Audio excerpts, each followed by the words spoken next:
You won't like hearing this, but you need to lower your standards. And now, before you click away, hear me out. I'm not saying that you should choose mediocrity. I'm not saying that you should lower your ambition or lower the quality of effort and work you put in. I'm saying that sometimes our standards are so high that they get into the way of us starting and taking the first step. Hi, and welcome to the Journey Back Home podcast. I'm Aiza Qureshi. This is the place where we reconnect with ourselves, unlearn who we were taught to be, and return to a life that feels like home. Let's begin.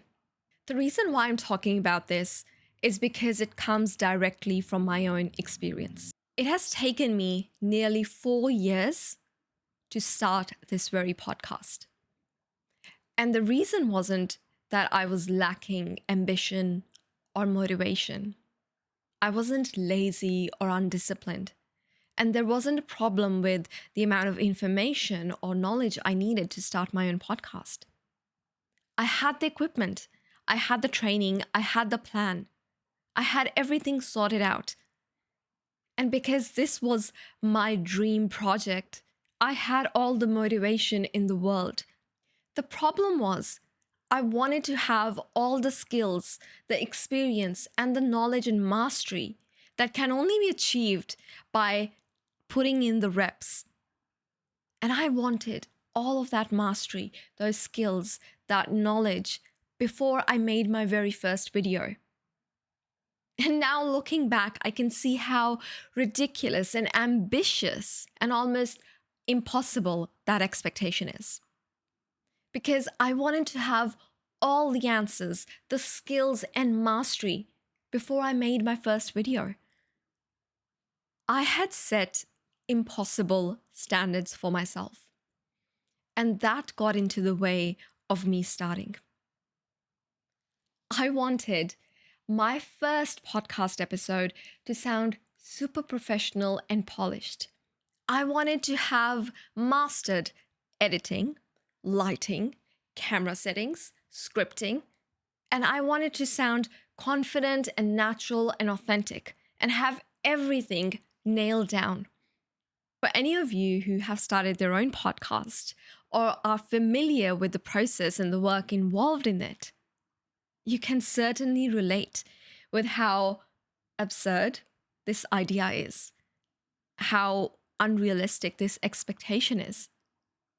Because for a complete beginner, and for someone like myself who is running this whole thing entirely on my own, without any assistance, without anyone helping me out, I have to do the planning, the scripting, the recording, the setup, the editing, the posting, and making sure everything is up to par.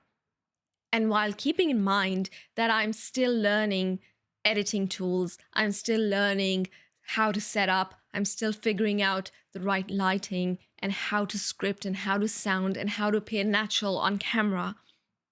I'm still figuring all those things out. But I somehow wanted it all to look very professional and polished from day one, which, as you know, is impossible.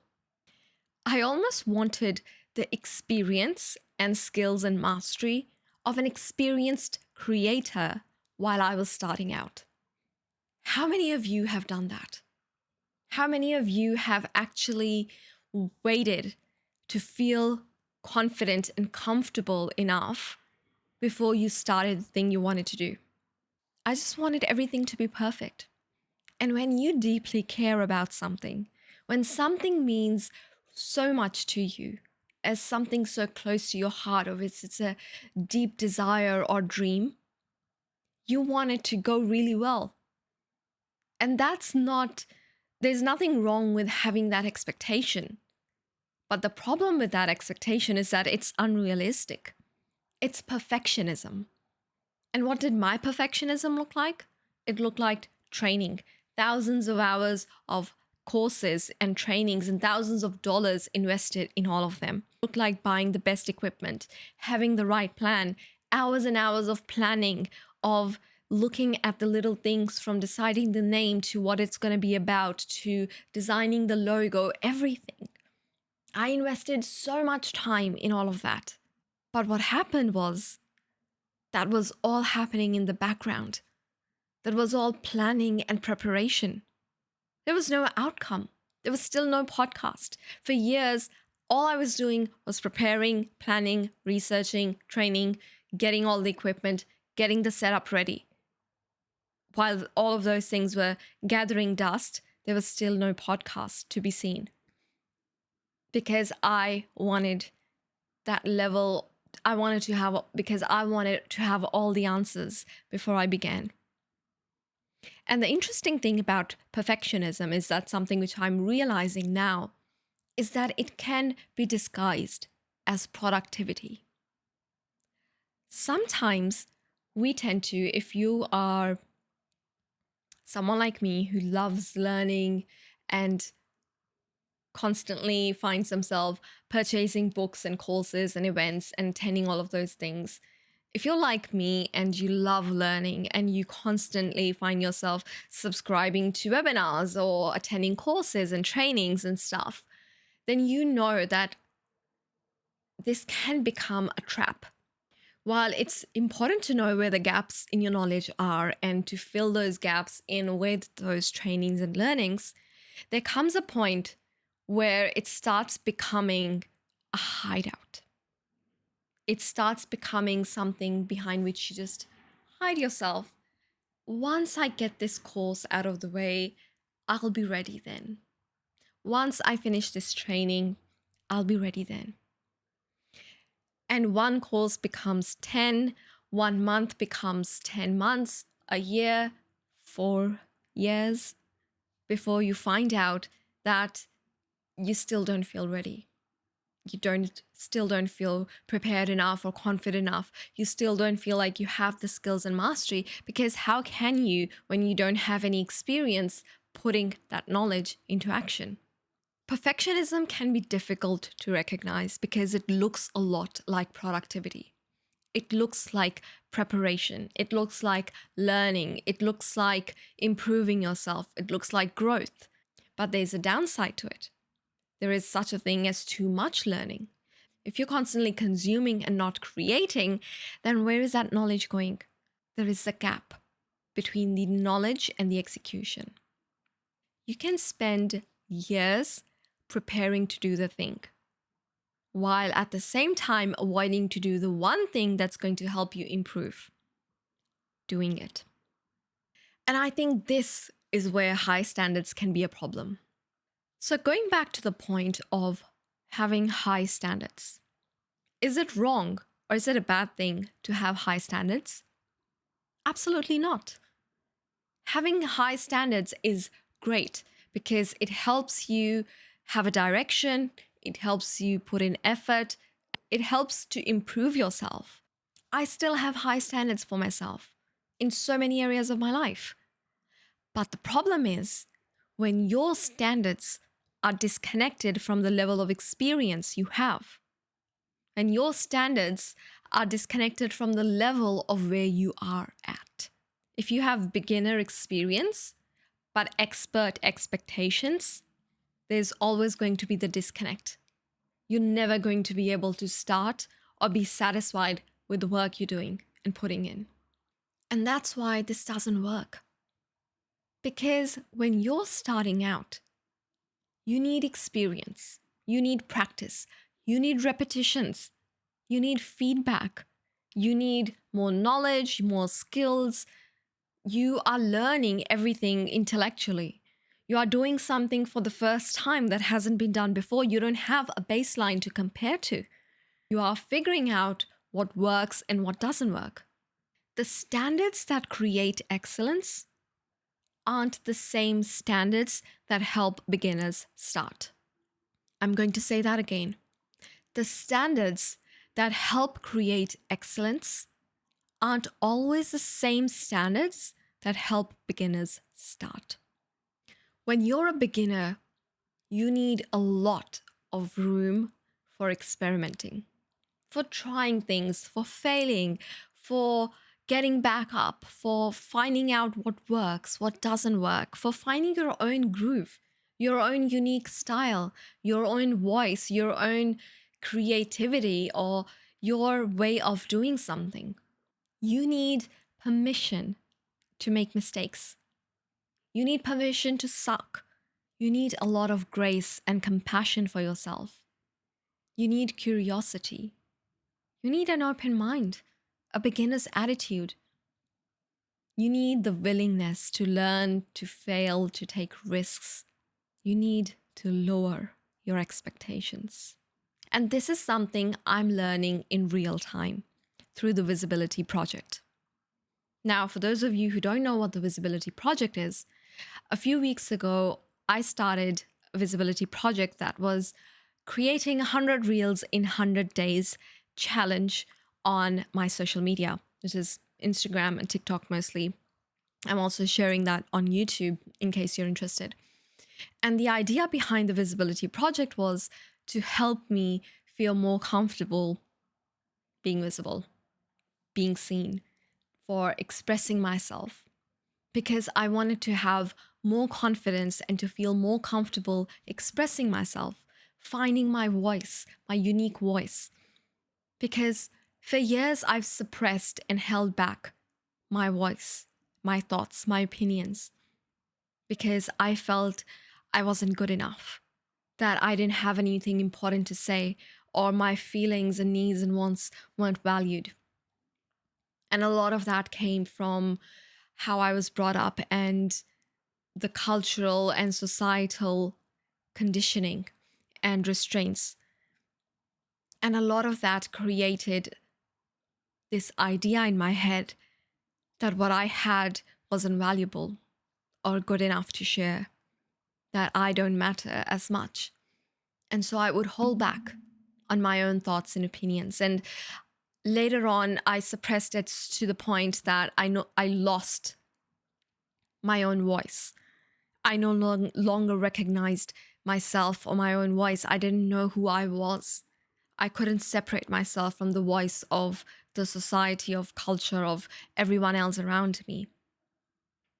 And so recently, as part of my journey of personal development and self-discovery, I have been trying to figure out, who am I beneath all of those masks, those layers, those conditioning, all of that noise. And as part of that, I started this visibility project of recording reels every single day and posting it. And the idea wasn't to get more followers or to go viral. It was to help me become more confident in myself, to help me express myself better, to find my unique voice. And while I'm still figuring things out and I'm still learning a lot. It's been, at the time of recording this podcast, it's been 18 days since I've been continuously showing up, and I already feel a lot of improvement and I have learned a lot from this. And one of the biggest learnings, which I am sharing in today's podcast, is having lower standards. Because when I started out my journey of content creation, I wanted to be great at it. I wanted to have it all figured out. I wanted all the answers. I wanted to look as polished as all the experienced creators look on social media, who have amazing camera delivery, who have the perfect voice, the articulation, the confidence, the charisma. They have exceptional editing skills and the right words. They know what to say. They have the right hooks, all of those things. I wanted to have it all before I created my very first video. And boy, was that a wake-up call for me. Because as I started creating videos, regardless of the knowledge I had or the idea I had in my mind or the courses I had done, when it came to actually putting that into action, it looked very different from what I expected it to be. And so after 18 days of creating videos every single day, I realized I suck at this. And that's okay. Because the whole point of the Visibility Project is to show up as my imperfect self, is to learn through the process, through the repetition. It is impossible to expect expert level knowledge, skills, and mastery before putting in the repetition, before putting in the practice and the hours, before doing the actual work. And this is something I'm learning in real time.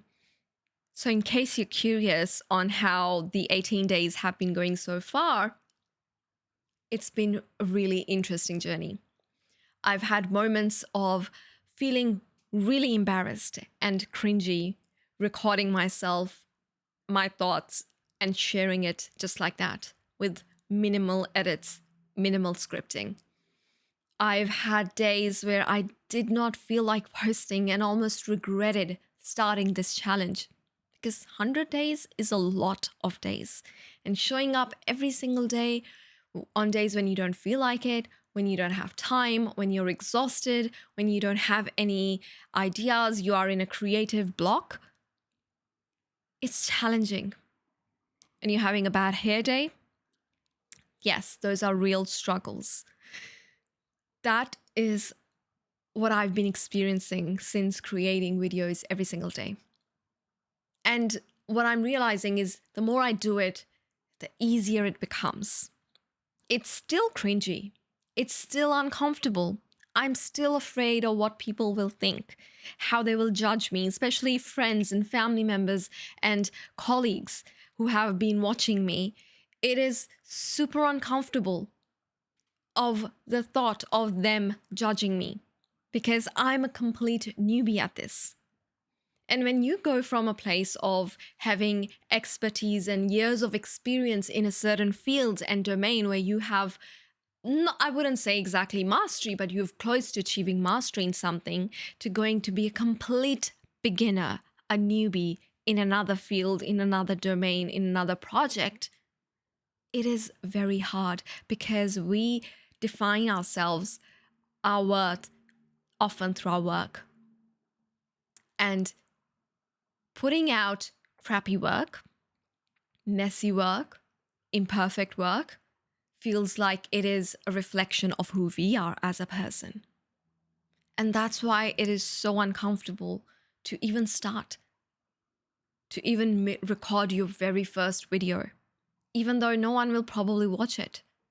But it's hard. So, as part of this challenge, I started doing things that have been really uncomfortable for me. I made my first video in public, which was cringy and super uncomfortable. I had to make several attempts at recording it, but I did it anyway. I made my first vlog, which I've never done before. I've only seen ones and seen great ones, and I've always been inspired. And even though that hasn't been the direction of what I wanted to do initially, I thought, why don't I try that? And that should be fun. And I was so nervous posting it because I didn't want it to be about me. I didn't want it to showcase and put myself out there like that. But I still did it. And what I learned is that I survived. I have survived 18 days of putting content out there. Some of my videos have done well. Some of them have gotten views and comments and likes and engagement.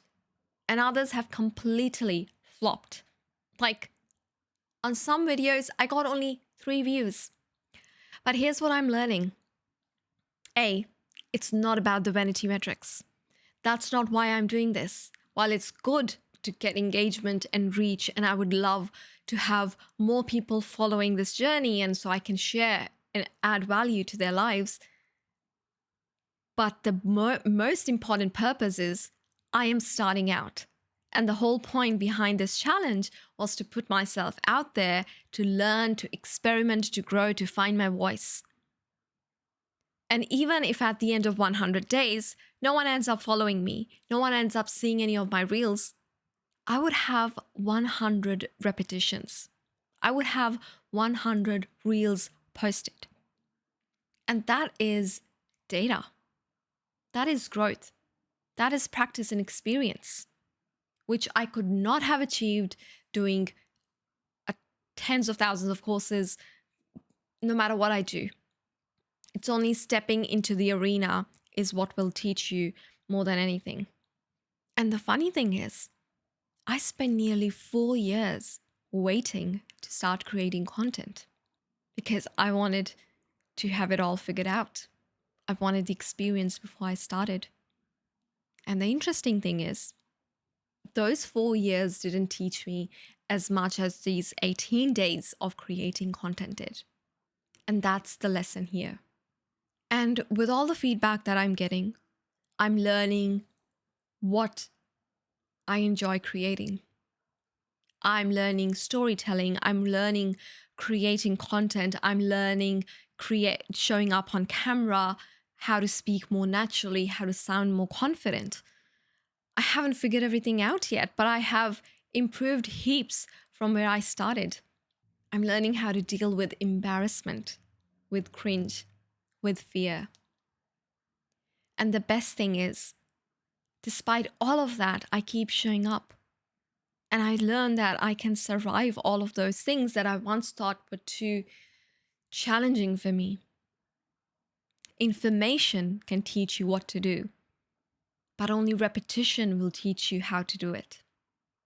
I'm going to say this again. Information can teach you what to do, but only repetition can teach you how to do it. And this has made me question something we hear all the time: quality over quantity. And that's been my motto my whole life. I've always valued quality over quantity, whether it was something I was purchasing, whether it was something I was creating, whether it was something I'm learning. I always have run my life with this in mind. But is quality really more important than quantity?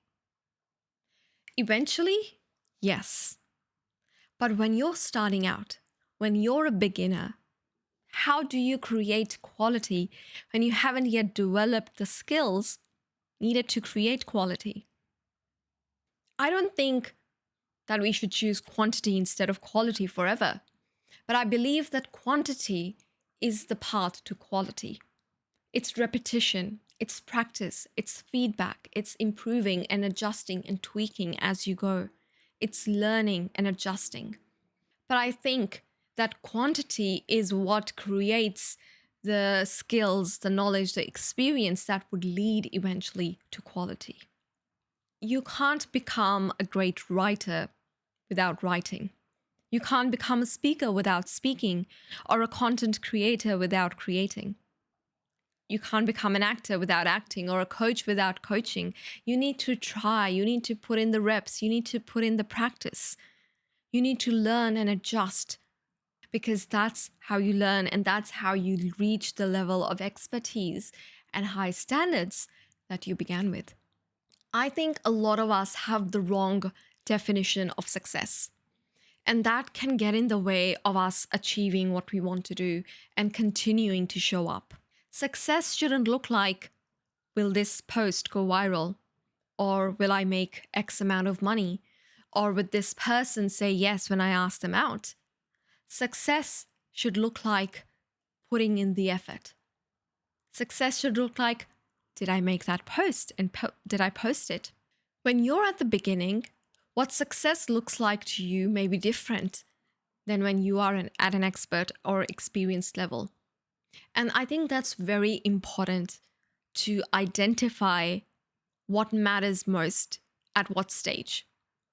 As a beginner, success shouldn't be focused entirely on the outcome. Success should be about putting in the reps. Did I show up today? Did I talk to that person?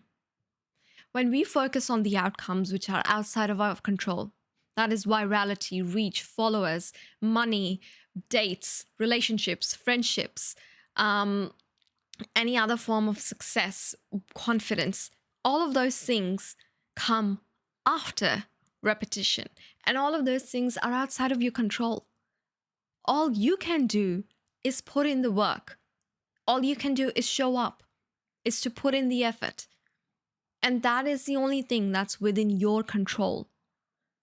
The rest is outside of your control. And so if you measure your success based on all of those outcomes, which are outside of your control, you will never be happy. And you are far more likely to give up at the earlier stage than to commit and keep showing up, which will eventually lead to all of those outcomes that you intended in the first place.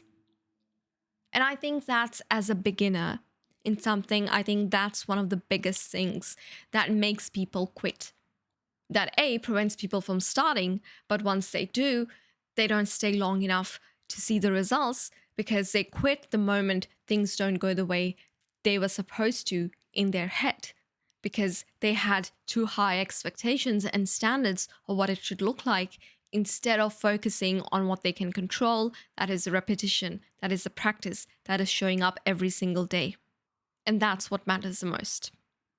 When you're a beginner at something, success isn't about doing it brilliantly, getting all the applause and accolades.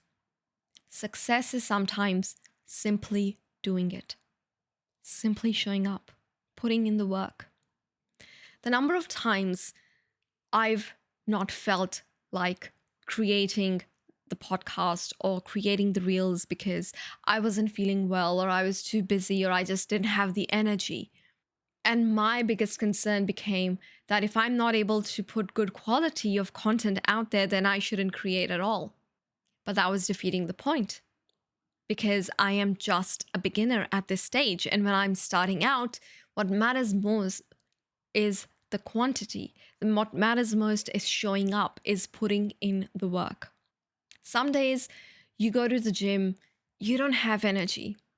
You cannot do a 30-minute workout and you just end up doing like 5-10 minutes of it and you just call it quit. Now, would you beat yourself up for not doing the full workout, doing it the right way, putting in the effort? Or would you be proud of yourself for showing up despite not feeling like it, despite not having the energy? Because that is what success is in my eyes. That's what it means to be successful, because you are showing up. You are someone who shows up even when they don't feel like it. And that matters more than anything in my dictionary. And I think it should in yours too. I think there's also another reason why lowering our standards feels so difficult for perfectionists. It's not just about being seen or failing. A lot of the times, it's not about being judged or about about creating or putting yourself out there. It is about being seen before you feel ready to be seen. It's about failing publicly or making a mistake publicly. And this is something that I realized as I was creating content. The reason it took me so long to get started was not because I was afraid of being seen or afraid of creating content. I was afraid of being seen before I was good. I was afraid of being seen as messy or imperfect and not at the high quality or standard that I had set for myself.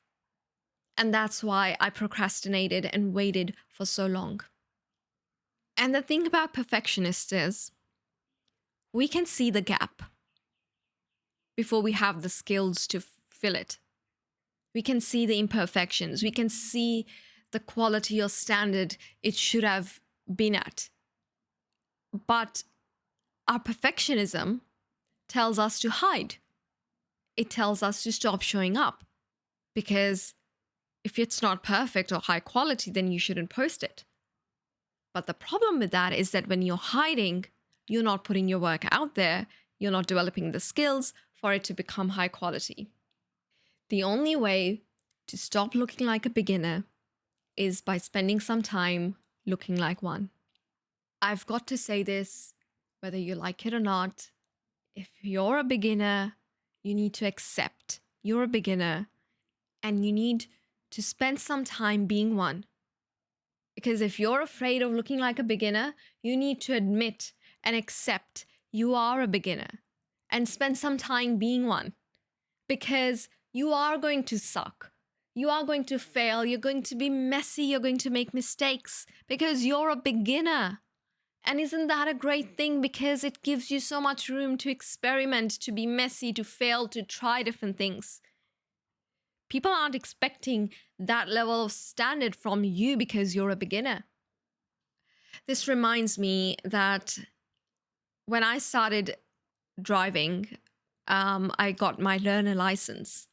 I was so nervous of being judged, of making mistakes, of not knowing what to do. I was so afraid of making mistakes.